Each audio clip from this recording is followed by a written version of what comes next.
সূর্য যখন লাল টুকটুকে হয়ে দেখা দেয় ভোরবেলায়, রাখাল ছেলে তখন গরু নিয়ে যায় মাঠে। সাঁঝের বেলায় যখন সূর্য ডুবে যায় বনের পিছনে, তখন তাকে দেখা যায় ফেরার পথে। একই পথে তার নিত্য যাওয়া আসা। বনের পথ দিয়ে সে যায় নদীর ধারের সবুজ মাঠে। গরুগুলো সেখানেই চড়ে বেড়ায়, আর সে বসে থাকে গাছের ছায়ায় বাঁশিটি হাতে নিয়ে, চুপ করে চেয়ে থাকে নদীর দিকে। আপন মনে ঢেউ গুনতে গুনতে কখন যেন বাঁশিটি তুলে নিয়ে তাতে ফুঁ দেয়। আর সেই সুর শুনে নদীর ঢেউ নাচতে থাকে, গাছের পাতা দুলতে থাকে, আর পাখিরা কিচির মিচির করে তাদের আনন্দ জানায়। একদিন দোয়েল পাখি তাকে ডেকে বলে, ও ভাই রাখাল ছেলে, এমন সুরের সোনা বলো কোথায় পেলে? আমি যে রোজ সাঁঝ সকালে বসে থাকি গাছের ডালে, তোমার বাঁশির সুরেতে প্রাণ দিই ঠেলে। তোমার বাঁশির সুর যেন গো নিঝরিণী, তাই শোনে রোজ পিছন হতে বনহরিণী। চুপি চুপি আড়াল থেকে সে যায় গো তোমায় দেখে, অবাক হয়ে দেখে তোমায় নয়ন মেলে। রাখাল ছেলে অবাক হয়ে দেখে, সত্যি এক দুষ্টু হরিণী লতা গুল্মের আড়াল থেকে মুখ বার করে অনিমেষ নয়নে চেয়ে আছে তার দিকে।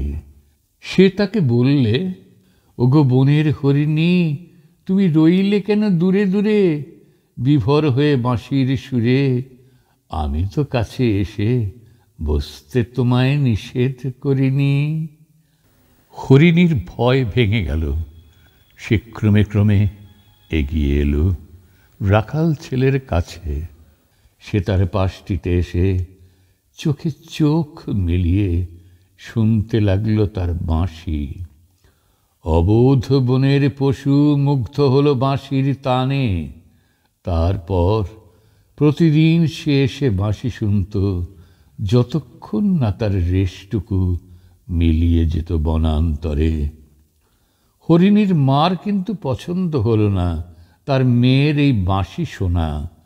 তাই সে মেয়েকে বললে, ও আমার দুষ্টু মেয়ে, রোজ সকালে নদীর ধারে যাস কেন ধেয়ে? ভুল করে আর যাসনি রে তুই শুনতে বাঁশি। ওরা সব দুষ্টু, মানুষ মন ভুলাবে মিষ্টি হাসি। বুঝিবা ফাঁদ পেতেছে ওরা তোকে একলা পেয়ে। তখন হরিণী তার মাকে বুঝোয়, না গো মা, ভয় করো না, সে তো মানুষ নয়, সে যে গো রাখাল ছেলে। আমি তার কাছে গেলে বড্ড খুশি হয়। এমনি করে সুরের মায়ায় জড়িয়ে পড়ে হরিণী। রাখাল ছেলে হরিণীকে শোনায় বাঁশি, আর হরিণী রাখাল ছেলেকে শোনায় গান। তোমার বাঁশির সুর যেন গো নদীর জলে ঢেউয়ের ধ্বনি, পাতায় পাতায় কাঁপন জাগায়, মাথায় বনের দিন রজনী। সকাল হলে যখন হেথায় আসো, বাঁশির সুরে সুরে আমায় গভীর ভালোবাসো। মনের পাখায় উড়ে আমি স্বপনপুরে যাই তখনই।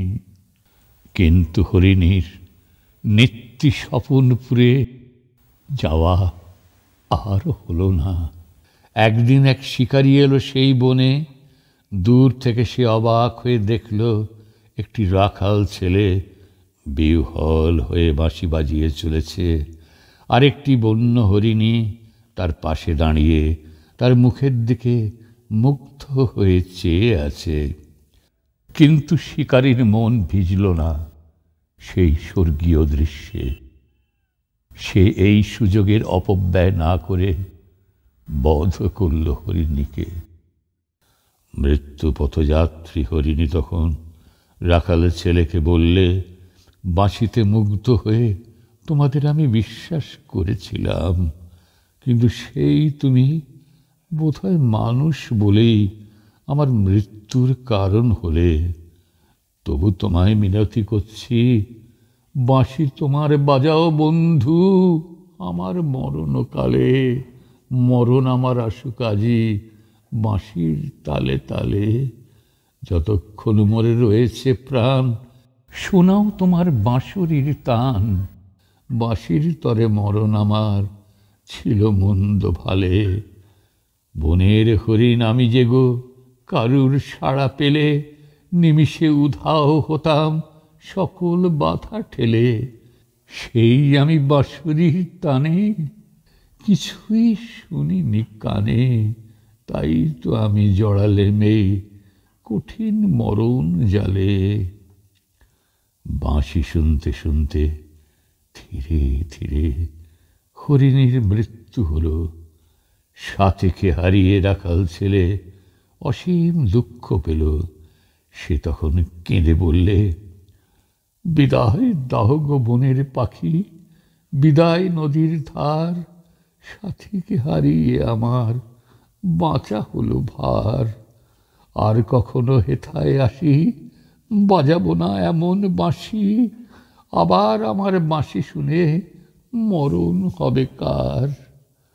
বনের পাখি, নদীর ধার সবাই তাকে মিনতি করলে, তুমি যেও না, যেও না গো রাখাল ছেলে, আমাদেরকে ছেড়ে। তুমি গেলে বনের হাসি, মরণ নেবে কেড়ে। হরিণীর মরণের তরে কি কোথা আর বিলাপ করে। ক্ষণিকের এই ব্যথা তোমার আপনি যাবে সেরে। দূর থেকে রাখাল ছেলে বলে গেল, দেখো না গো, তোমরা আমায় চলে যাবার বেলা। রাখাল ছেলে খেলবে না আর মরণ বাঁশির খেলা।